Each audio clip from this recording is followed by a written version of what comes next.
Welcome to the WWII podcast. In this podcast, your host, Lori Amin, will interview published authors to chat about their work, journey to getting published, and their book recommendations. If you share a passion for books and always looking for your next read, then join us. Hi, Kate. Welcome to WWII podcast. Hi, Laura. How are you doing? And thank you so much for having me. Oh, I'm doing so good. I'm so excited to chat with you. I've been reading your books. I'm so fangirling right now. I love this. So tell us a little bit about yourself.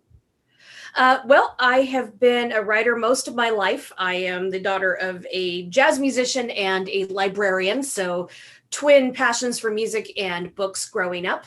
I actually ended up majoring as a voice major, studying opera when I was in college at Boston University, but I was always writing books on the side. And it's around the time I had graduated from grad school, I ended up landing my first literary agent for the novel that would eventually become Mistress of Rome, which was my very first novel.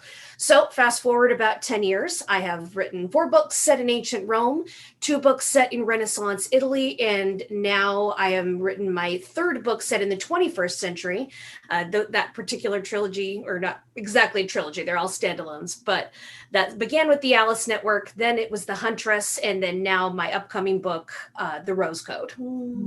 I love this. And so did you always want to do historical fiction, or did you dabble into some contemporary, in your some other time, or was it always historical fiction for you? Well, my mother had in addition to being a librarian, also had a degree in ancient and medieval history. So I was getting stories about the past, Alexander the Great crossing Alexander the Great and, the Gordian Knot, or Caesar crossing the Rubicon, or, Princess Elizabeth and the Tower of London. These were the stories I got instead of fairy tales. So I gravitated naturally toward the past as soon as I began to tell stories of my own. I did a little bit of dabbling here and there with other types of books. And even though these are books, mysteries, sci-fi, YA, these are stuff I love to read when it's well done. When I tried it myself, it really just proved I should stick to my strengths. So those are just experimental trunk novels that are never going to come out from under the bed. And I have learned really that historical fiction is what I love to write most. And that is what I tend to stay in, as it's a bit my comfort zone, the past. I love this. And so what's the research process like for you do you get inspired by a moment, a time, an event, or something, and then just start working the story? Or was it something the story comes in and you start researching, if it happened, or is there some facts of truth? I think for any writer, it's going to be a matter of finding a hook. And that hook can be almost anything. For me, it's generally speaking a historical time or event or a historical person. Any one of these things can give me some sort of flashbulb moment that will make me think, aha, there's a story here, or I know I can hang a story on it. So that tends to be what I look for. I'll look for something that sort of ignites that flashbulb in my head and makes me want to find out more. And then I go down the rabbit hole. And that's the point at which I read as broadly as I can and as deeply as I can, try to find out everything I can. And it's that point when you realize, you all have all this information coming in, and you realize how much of it can you use in your story? What are you going to have to leave out? And then after a while, you sort of start carving the story away from that big, mass of material that history will give you. I love this. And so let's talk about the Alice Network, which was picked by Reese's book. It was an early pick in the Reese's book club pick. What was the process like finding out that it was picked up, and then, all the cahoon, that happens with it once it gets picked up? Well, I had no idea it was going to her, and I'm sure I had known, I would have thought, well, there's no chance she'll ever read it. So it was a complete surprise to me. And I only found out when I was in the TSA line traveling from a flight in Canada back to the US after a book event. And you probably could hear my shriek all the way back in, my home city. And I'm really surprised I wasn't yanked out of the TSA line for a pat down. What I found out, though, since it was very early days and, very different from the sort of process they have now, is that she had posted a story on Instagram asking her, followers, which book should I take on my 4th of July vacation? And she had 3 books laid out. One of them was the Alice Network, and there was a 24-hour voting period. So I had exactly 20 minutes before my flight took off and to get onto the very, very sketchy, unreliable airport Wi-Fi, throw up a few posts and basically beg every person I'd ever met since birth to vote for me on Instagram and on various other social media. And then I hopped on a plane, went cross country. Everything was delayed. My luggage was lost. I didn't get in until something like 4 a.m. And by the time I crashed, went to bed, and then woke up the next day, I woke up to find out my book had won the runoff. So I was I was just absolutely, thrilled, over the moon. And, the way that it blew up was a wonderful thing to see. And I did get to meet Reese herself because we did a Facebook Live together talking about the book. And that was a tremendously cool experience. Not just meeting her, my TBR list grew a foot talking to her because it was very clear very quickly that she is a real reader. It is not just a celebrity puff piece kind of thing just to pose with a book on Instagram. She's a big reader. And it was also wonderful to meet her book club team, the Hello Sunshine team, which is this fantastically diverse, enthusiastic crowd of ladies and some gentlemen as well, who are so committed to finding women's stories and promoting them. And I'm so proud to be part of it. I've been so thrilled to see every month the new authors who are brought in and to read their stories. So really, it has just been a wonderful, wonderful experience all around. Oh my gosh, it's a wonderful experience. I think I found you through her book club pick. I was like early days, I was like, let me see what I should read. And so I picked the Alice Network and I was fascinated. Like I read some historical fiction, but not a lot. And so once I read that, then I read The Huntress and then Rose Code, I was like, oh my gosh, like I found an author that I love. Like I get a story that I can dive into.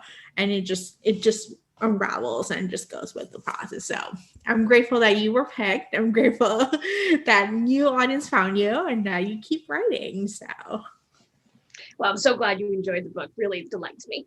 Awesome. So let's talk about the Rose Code. So it's a Codebreakers and there's some cameos. There's a little bit of everything. So talk to us about what was the source of inspiration first? Well, I've always been fascinated by Bletchley Park ever since I first heard about it. And that fascination deepened when I read the wonderful novel by Robert Harris called Enigma, which is about the codebreakers of Bletchley Park and about the Enigma codes which they crack. And it led me to go deeper into the history on my own. And what I did just interested me more. Bletchley Park is a very remote country manor in the middle of absolute nowhere in Buckinghamshire. And that is where the best and the brightest minds in Britain were recruited and brought and trained to break the supposedly unbreakable Axis military codes. And they succeeded so spectacularly that some historians actually estimate they may have shortened the war by up to 2 years and millions of lives. So the Germans and the Italians never knew that literally this group of men and women in the middle of the countryside were reading their mail and their battle plans. And that just fascinated me right from the start. And even more so was my discovery that, by the end of the war, not only was the code breaking operation, this massive intelligence factory that, employed thousands of people, but many of them were women. In fact, about, I think 3/4 were women by the time you got to the end of the war. And I hadn't read much about the women of Bletchley Park. So I wanted to write a novel, not just about the whole code breaking operation, but also about specifically the ladies. And so I have 3 women who are somewhat fictionalized, but very much based in their achievements on real women. And they are recruited from very different walks of life all across Britain and brought to Bletchley Park. And they become friends in a situation where normally in the ordinary course of life, they would never have even crossed paths. But they cross paths now. They become friends. They all have a critical part to play in the intelligence operation at Bletchley Park. And also not just during the war, but after the war, as they realize they have to come together again to break one last code and to catch a traitor who was operating at the park during the war. I love this. And so I love that you feature female in war. Like you feature strong female stories as opposed to other, stories. So, and you mentioned that you feature different social classes and different walks of life, and they all come together. I think that's like a really unique aspect of it. You also work with the timeline that is like it happens during the war in 1947. what was the process like to write dual timelines, you know?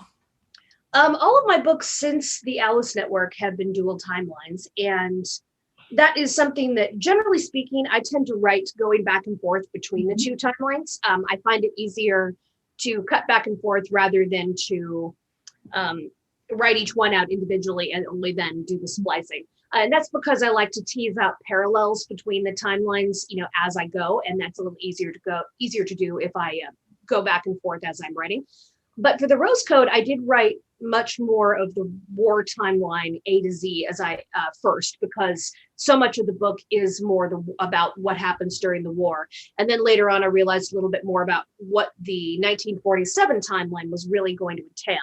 And that turns out it entails the post-war mystery as it unravels. And it all takes place in the rundown in the last 10 days before the royal wedding of Princess Elizabeth and then Prince Philip of Greece. And so it all takes place against the backdrop of this royal wedding and its approaching, celebrations. And that just added a little bit of fun and a little bit of complications too for my heroines as they are beating the clock to break their last code. I love this. And so let's talk about royals, because they do feature, we see Prince Philip in the story, and we have some cameos about the royal wedding. Like, so was it intentional to bring this part of the storyline, the royal family, into this book, or was it something you just want to add on to just add more flavor? Well, it really, the history gave it to me. It was already there. And I'm not sure I would have included this, except for the fact that when I was doing my research about the Bletchley Park women, I was absolutely stunned to find that Prince Philip, in the days before Queen Elizabeth was his girlfriend, or even remotely seen as being a possible future wife, he was dating a Canadian-born debutante named Osla Benning. And Osla happened to work as a translator at Bletchley Park. She was his wartime girlfriend. It was really quite a serious relationship. And there are these, really quite adorable stories about how, she would take the train from Bletchley, come on into London on her days off. They would hit the town and dance all night. And then he would literally put her on the milk train to get back to Bletchley in time to make her shift. And I thought that was fascinating that this prince was dating a codebreaker. Now, did he know that? Because the secrecy they were operating under was very, very severe. And she would have been told, no, you do not tell your boyfriend what you're doing on your work time. But it was still such a great connection, I couldn't resist it. And so Osla is one of my 3 heroines of the Rose Code. I did fictionalize her just slightly to differentiate her from the real woman, but the broad strokes of her life are very much the same as they are in the Rose Code and as they are in real life. She was, this effervescent, beautiful ex-debutante who knew everybody in London, was related to everybody in London. She had a Canadian father and was an heiress and was bilingual. And she met Prince Philip, introduced by a friend. He, by that point, was, he was not an important royal by any means. He was just sort of a penniless Greek prince who was, much more importantly in his own mind, a midshipman in the British Royal Navy who was very keen to prove himself to his adopted homeland and to defend England against the Nazis. And this is especially a sensitive subject for him because several of his sisters had married Germans who were part of the Nazi party and were on the other side. So he was keen to prove his loyalty. He thought of himself as an Englishman. He was a absolutely gorgeous, dashing young man. And he and Osla bonded over these similarly very privileged, but at the same time, very lonely childhoods that they had had. And so this relationship was really quite serious, and it was right there in history. And as soon as I realized that was already there, I couldn't stop but think I have to include this because it's too good to leave out.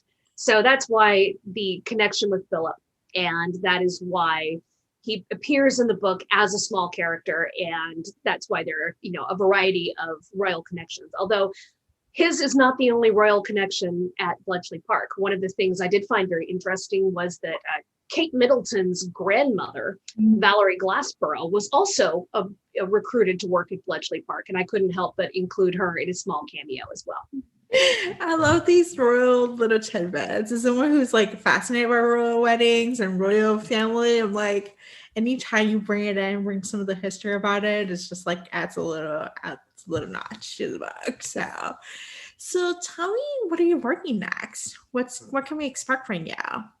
Well, the Rose Code comes out on March 9th, and I have literally only now just finished another what is going to be my next novel, which I have been writing over about the last 4 months, and before that, doing another probably 4 months of research and outlining and reading and so forth.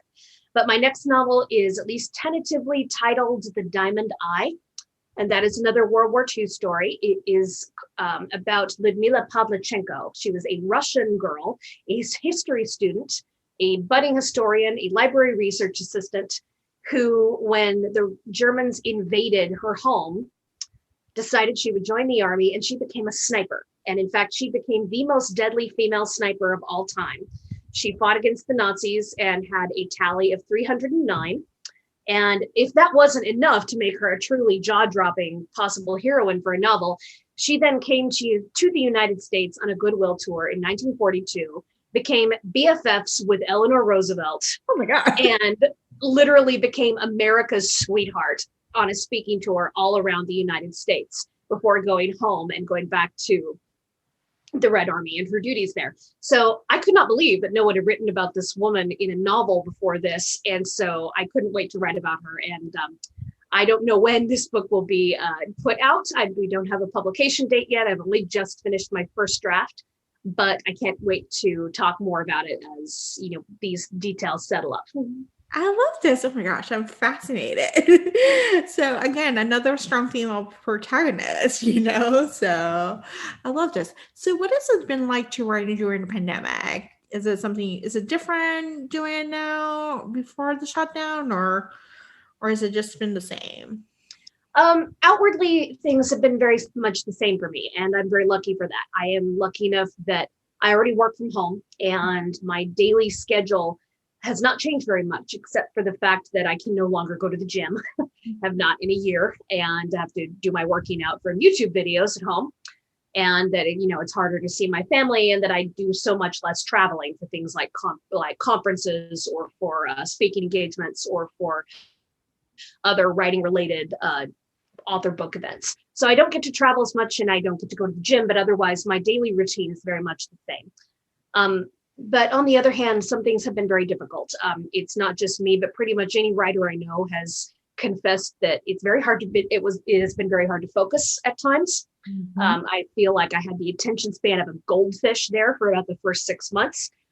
And fortunately, at that point, I was just in the editing rounds for the Rose Code. So I wasn't drafting a new novel, which I think would have been terrifying looking at that blank page. But I was just involved in the editing rounds, and I plowed through those more by determination than through any sense of pleasure. But, you know, still a job has to be done. And then sometime around the middle of last year, I started to think about this new novel about Lyudmila Pavlichenko. And that was hard to get that going. So I used that time to do a lot more outlining than I usually do a lot more research up front than I usually do before I start to draft. And ironically, by the time I started to draft in October, I was suddenly, the words were flowing like nothing I ever heard before. And I loved that because I think it was escapism. Mm-hmm. Pure and simple. I think the escapism of trying to get away from daily life and get into another historical setting really had me absolutely raring to go. So I have felt very lucky that, you know, the writing has been a little bit of a refuge at this time. I love this. Yeah, I think it's something unique from the pandemic. For me, it's been an escape. Like reading has been an escape to try it. Like, and I can do some contemporaries, but I have to go to historical or to even paranormal just to get myself like be in a different world. Like, I don't want to be right now in the pandemic. So it's understandable. Like, it's great that it's been an escape. Like the birds flew, and you were able to just be in a different world for a few months. I really do think that the escapism of reading has been one of those things that has certainly kept me sane. And I think it's keeping a lot of people sane in this time. And not just, being able to turn on Netflix and, binge away, but also being able to escape into books. And Mhm. I think many, many people are relying on books right now, and certainly I am. And it's wonderful sometimes to just be able to dive into that different world and know that, everything's going to be all right by the last page. Yes. So, what has been a book you read this past year or last year or a couple of years? I don't know. That you can't stop gushing about. Well, I have read a lot of great books last year, and honestly, the trend I think is about to continue for this year because I read two books that I really can't stop thinking about just since January 1st of this year. And one of those is The Children's Blizzard by Melanie Benjamin, which is the most fantastic, sort of historical ticking time bomb where you have a historic blizzard that came down on a whole group of characters on the American frontier, and you have no idea who's going to live, who's going to die, and what the fallout is going to be. And it was just absolutely sensational writing. I can't stop thinking about it. And then the other one, which I just finished, is Sadika Johnson's Yellow Wife, which was just incredibly moving. It has the story of a young enslaved woman in the years before the Civil War who ends up at the infamous Devil's Half Acre, and where slaves are sold, and ends up staying there. And it was so incredibly moving, and it was a piece of history I did not know much about, and I feel very privileged to have had that deep dive into something that is an ugly part of American history but really needs to be remembered. So these are two books I can't stop thinking about this year, and so I really can't wait to keep on reading and see what else the year brings me. I love these. I'm adding these to my TBR. So, tell us where we can find you online. Oh, you can find me on my author page, Kate Quinn Author on Facebook. You can find me on Twitter, Kate Quinn Author. You can find me on Instagram, Kate Quinn 5975. And I generally I am always to be found in social media if I'm blowing off my word count or procrastinating. Mhm. You can also find me at my website. It's just katequinnauthor.com. And I have links there for all of my books on pretty much all vendors if you want to check out anything that I've written. I love this. Thank you, Kate, for being on the show. Well, thank you so much for having me. If you enjoyed this podcast, feel free to share with friends, subscribe, rate, and review the show. This is the easiest way to support this podcast. Once you connect with fellow romance readers and make new friends, get weekly book recommendations, attend monthly meetups, then join our Patreon community. You can join at whattoreadnextblog.com/Patreon. Romance lovers, check out Queen Bee Reads Etsy shop for cute and comfortable bookish apparel. The shop also features social justice apparel and fun items from some of your favorite TV shows like The Schitt's Creek and The Office. Use code WhatToRead10 to save. Visit whattoreadnextblog.com/QueenBeeReads. What to Read Next podcast is part of the Frolic Podcast Network. Discover new podcasts to love on frolic.media/podcast. Thank you so much for listening and have a great day.